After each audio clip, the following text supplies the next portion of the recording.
Hola, nosotros somos el equipo 3 y está conformado por Arellano García Tristán Darío Hiroshi y Gamboa Espinosa Mari Carmen Alitzel. Les vamos a presentar los resultados, discusión y conclusiones de nuestras prácticas de laboratorio. Práctica 1. Valoración ácido base. Objetivos. Punto número 1. El alumno aprenderá a preparar una disolución de un electrolito fuerte, aplicando el concepto de normalidad. Punto número 2. Empleará el uso de un estándar primario adecuado para normalizar una disolución de ácido clorhídrico o bien de hidróxido de sodio, además de emplear conceptos de valoración como un procedimiento de amplio uso en el laboratorio para el análisis cuantitativo. Materiales a emplear: 2 buretras de 25 ml, 2 pipetas de 10 ml, 2 matraces aforados de 250 ml, 2 matraces aforados de 100 ml, 6 matraces Erlenmeyer de 125 ml, una probeta de 25 ml, 2 vasos de precipitado de 100 ml, un soporte universal, una pinza para buretra, 2 espátulas, una piseta, una propipeta, una charola de aluminio y una pipeta de plástico. Equipo de seguridad: bata, guantes y lentes. Para esta práctica debemos tener conocimientos previos sobre la disposición de residuos ácidos, básicos y sales de disolución. Metodología. Inciso A. Normalización de la disolución de ácido clorhídrico de 0.1 normal con la disolución de carbonato de sodio. Punto número 1. Realizar los cálculos para preparar 250 ml de una disolución de ácido clorhídrico de 0.1 normal. Punto número 2. En un matraz aforado de 250 ml, agregar la mitad del volumen de agua destilada. Medir el volumen necesario de ácido clorhídrico concentrado y agregar al matraz. Aforar al volumen final. Punto número 3. Realizar los cálculos para preparar 100 ml de una disolución patrón de carbonato de sodio de 0.1 normal. Punto número 4. Pesar el sólido y disolver con un poco de agua para posteriormente aforar a 100 ml. Punto número 5. Colocar en matraces Erlenmeyer 3 alicuotas de 100 ml de ácido clorhídrico de 0.1 y 2 gotas de naranja de metilo. Punto número 6. Valorar cada alicuota adicionada de disolución patrón de carbonato de sodio hasta observar el vire del indicador. Finalmente, determinar la normalidad del ácido clorhídrico a partir de la concentración de la disolución patrón. Reportar el valor promedio de concentración indicando el coeficiente de variación. Inciso B. Normalización de una disolución de hidróxido de sodio con una disolución de biftalato de potasio. Punto 8. Realizar los cálculos para preparar 250 ml de una disolución de hidróxido de sodio de 0.1 normal. Punto número 9.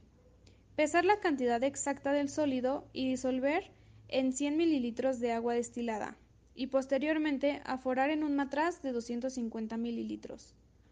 Punto número 10. Realizar los cálculos para preparar 100 ml de una disolución patrón de biftalato de potasio de 0.1 normal. Punto número 11. Pesar la cantidad exacta del sólido, disolver en agua y después aforar a 100 ml. Punto número 12. Colocar en matraces Erlenmeyer 3 alicuotas de 100 ml de la disolución de hidróxido de sodio a valorar y una gota de indicador fenolftaleína. Punto número 13. Se procede a valorar el hidróxido de sodio adicionando poco a poco la solución de biftalato de potasio hasta el vire de indicador. Finalmente, determinar la normalidad del hidróxido de sodio a partir de una concentración de la disolución patrón. Reportar el valor promedio de concentración indicando el coeficiente de variación. Inciso C. Valoración de una disolución ácida problema. Punto número 1. Colocar 50 ml de agua destilada en un matraz volumétrico de 100 ml. Punto número 2. Pasar al matraz aforado de 100 ml que contiene aproximadamente 50 ml de agua destilada y agregarle 1 ml de ácido muriático comercial y aforar. Punto número 3. Se lo colocan en matraces Erlenmeyer 3 alicuotas de 100 ml de la disolución ácida problema y una gota del indicador fenoftaleína. Punto número 4.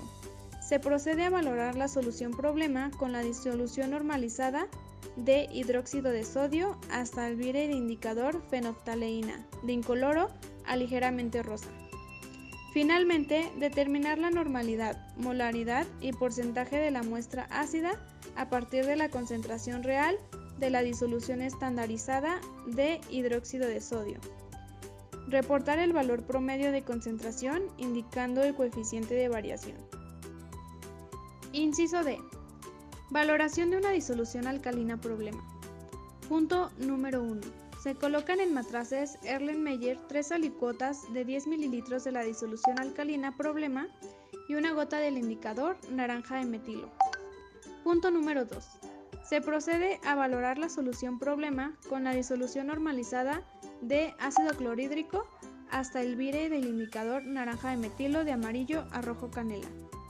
Finalmente, determinar la normalidad de la muestra alcalina a partir de la concentración de la disolución estandarizada de ácido clorhídrico. Reportar el valor promedio de concentración indicando el coeficiente de variación. Estos son los cálculos para preparar una disolución de ácido clorhídrico a 0.1 normal en 250 ml. Como resultado tenemos 2.016 ml. Y como resultado del carbonato de sodio a 0.1 normal en 100 ml tenemos 0.599 gramos. Para el hidróxido de sodio a 0.1 normal en 250 ml tenemos como resultado 0.9 gramos. Y para el biftalato de sodio a 0.1 normal en 100 ml tenemos 2.04 gramos como resultado. Determinación de la normalidad del ácido clorhídrico a partir de la concentración indicando el coeficiente de variación. En nuestra primera muestra pesamos 0.1236 gramos de carbonato. En nuestra segunda muestra 0.0924 gramos de carbonato. Y en nuestra tercera muestra 0.0988 gramos. Y en nuestra primera muestra pesamos 17.5 mililitros de disolución de ácido clorhídrico. En nuestra segunda muestra 13.0 mililitros y en nuestra tercera muestra 14.4 mililitros. Con estos datos vamos a sacar la normalidad de ácido clorhídrico. Como resultados, en nuestra primera muestra tenemos 0.0666 normal. En nuestra segunda muestra tenemos 0.0670 normal. Y en nuestra tercera muestra tenemos 0.0647 normal. Cálculos para el coeficiente de variación. Para obtener esto, primero tuvimos que sacar la media, que fue 0.0661 normal. Posteriormente sacamos la desviación estándar. Como resultado tuvimos 445.47727214 por 10 a la menos 12. Para obtener el coeficiente de variación, tuvimos que dividir estos valores y multiplicarlos por 100. Finalmente tuvimos un resultado de 6.73%. Determinación de la normalidad del hidróxido de sodio a partir de la disolución patrón, indicando el coeficiente de variación. En nuestra primera muestra tuvimos 5.577 gramos de biftalato de potasio. En nuestra segunda muestra, 5.223 gramos. y en nuestra tercera muestra 5.288 gramos. En nuestra primera muestra tuvimos 12.8 mililitros de disolución de hidróxido de sodio. En nuestra segunda muestra 13.10 mililitros y en nuestra tercera muestra 12.0 mililitros. Con estos datos vamos a calcular la normalidad del hidróxido de sodio. Y esto va a ser para cada una de nuestras muestras. Obtuvimos 2.1357 normal para nuestra muestra 1. Para la segunda muestra tuvimos 1.9544 normal y para la muestra 3 tuvimos 2.1601 normal. Cálculos para el coeficiente de variación. Para obtenerlo tuvimos que calcular la media. Nos dio como resultado 2.0834 normal. Posteriormente calculamos la desviación estándar. Como resultado tuvimos 0.00036 normal. Con estos datos pudimos obtener el coeficiente de variación. Se dividieron y se multiplicaron por 100. Finalmente obtuvimos como resultado 0.01%. Resultados y discusión. Nuestros resultados fueron exitosos ya que neutralizamos correctamente nuestras muestras ácidas y básicas, alcanzando el punto de equivalencia de manera favorable. El punto de equivalencia es el punto en el que la cantidad de reactivo valorante añadido es exactamente la necesaria para que reaccione estequiométricamente con el resultado ideal o teórico. Conclusión. Esta práctica nos ayudó a familiarizarnos más con el ambiente del laboratorio. Aunque tuvimos dificultades por el aprovechamiento del tiempo, al final logramos resultados positivos y un buen cumplimiento de los objetivos acordados. En general, hicimos un buen trabajo, pero al principio no estábamos muy organizados por no haber leído muy detenidamente la práctica con anterioridad. Pero una vez ya entendida la práctica, nos resultó fácil de realizar. Quizá lo que nos supuso mayor dificultad fueron las operaciones para calcular las cantidades en las disoluciones. En la práctica número 2 revisaremos la determinación de acidez en productos comerciales.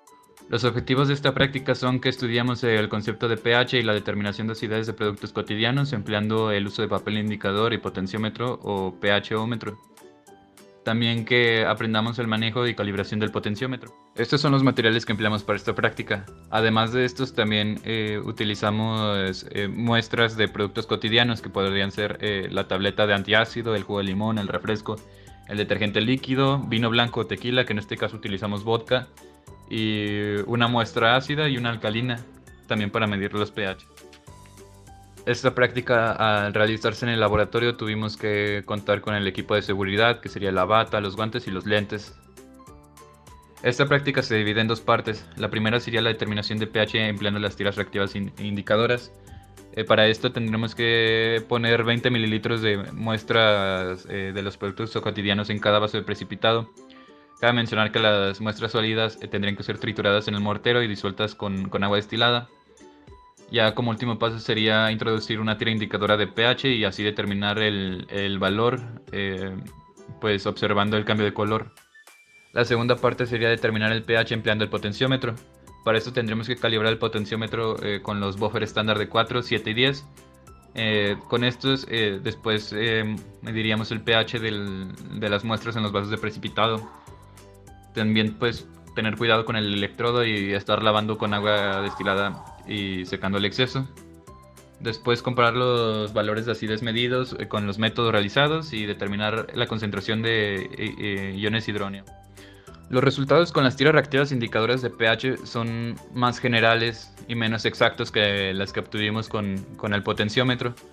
Aquí nuestra muestra de tableta arroja un pH de 10, el detergente 7, limón 3, refresco 3, vodka 6, muestra ácida 2 y muestra alcalina 9.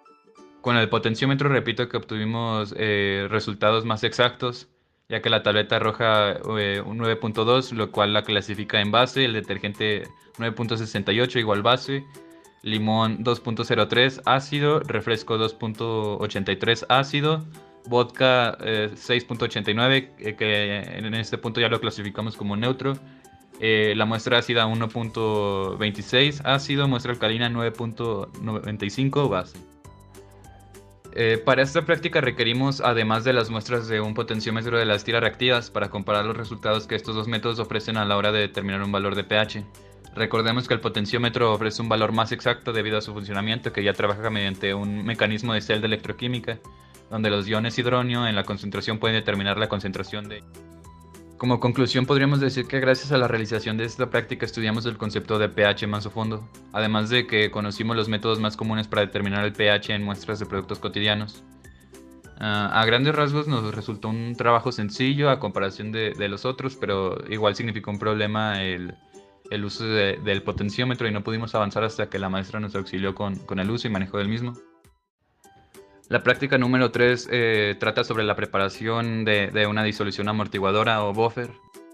El objetivo de esta práctica es que el alumno prepare soluciones amortiguadores de pH a través del manejo de la ecuación Henderson-Hasselbalch. Los materiales a emplear para esta práctica son casi los mismos de siempre, solo que para esto los reactivos que utilizaremos serán el agua destilada y los buffer estándar de 4, 7 y 10 que utilizaremos para calibrar el potenciómetro. También pues utilizaremos ácido acético y acetato de sodio para preparar nuestra disolución amortiguadora. Debido a que trabajaremos con ácidos y bases, vamos a utilizar un equipo de seguridad estándar de laboratorio, que sería la bata, los guantes y los lentes. La metodología para la preparación de la disolución buffer primero consta de realizar los cálculos de acetato de sodio y el ácido acético para así en un vaso de 100 mililitros disolver la cantidad y después aforar a 100 mililitros. Con esto medir la licuota de 10 mililitros de una disolución buffer, adicionar las siguientes cantidades de ácido clorhídrico y medir el pH con un potenciómetro. Igual haríamos lo mismo pero ahora con hidróxido de sodio. Entonces aquí tenemos los cálculos que hicimos para preparar la disolución buffer. Del lado izquierdo tenemos para preparar 250 mililitros de ácido acético de 60 gramos mol con 0.1 m, que al final nos arroja 1.5 gramos de ácido acético.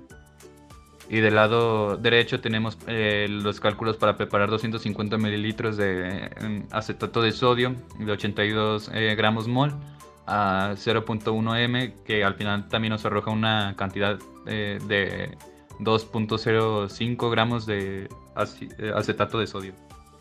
En los resultados decidimos incluir esta tabla en la que presentamos el pH inicial y final al agregarse un volumen tanto de nuestro compuesto ácido y de nuestro compuesto básico.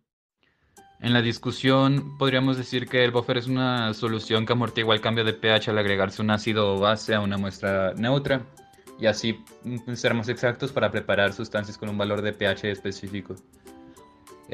Pues la preparación de esta solución amortiguadora consiste en agregarle su contraria conjugada a una muestra ácida o básica débil.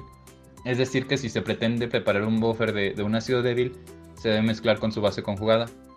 Y como conclusión, nos queda decir que en esta práctica revisamos el uso que se le atribuye a las soluciones amortiguadoras o buffer, siendo que preparamos una de estas soluciones a base de compuestos de acetato. Posteriormente empleamos esta solución para amortiguar el cambio de pH al añadir ácido clorhídrico y hidróxido de sodio. De esta forma observamos que a partir de una muestra neutra a la que se le aplica un buffer es más complicado hacerla cambiar a valores básicos al elevar su pH. Bueno, al menos en comparación del poco volumen que utilizamos para cambiar la unidad a un carácter ácido.